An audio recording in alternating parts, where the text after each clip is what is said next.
வணக்கம் வணக்கம் இந்திய வாசிப்பது நான் மறுபயன் பண்பாட்டை பற்றி வாசிக்க போகின்றேன். மறுபயன் பண்பாட்டில் நாம் பொருட்களை இதை எரியாமலே இதனை நாங்கள் திரும்ப பாவிப்பதற்கு தான் உதாரணம் ஆகும். உதாரணமாக நாங்கள் பிளாஸ்டிக் பொருட்களை நாங்கள் திரும்ப இன்னும் உடைச்சிட்டு திரும்ப ஒரு வேறு பொருளை உருவாக்குறது ஒன்று மறுபயன் பண்பாட்டுக்கு ஒரு உதாரணம் ஆகும். மறுபயன்பாட்டு பணத்தை சேமிக்கும். பழைய பொருட்களை மறுபயன்பாட்டு செய்வதன் மூலம் புதிய பொருட்களை வாங்குவதற்கும் செலவை நாங்கள் தவிர்க்கலாம்.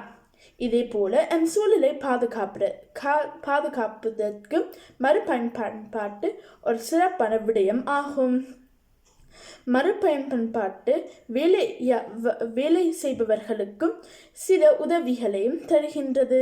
இதனால் மறுபயன்பாட்டு உலகத்திற்கு ஒரு மிக முக்கியமானதாகும். மறுபயன்பாட்டு 5Rs ஒன்று ஆகும். இதனை ரீயூஸ் என்று ஆங்கிலத்தில் அழைக்கப்படும். இதனை வாசிப்பாரும். நன்றி, வணக்கம்.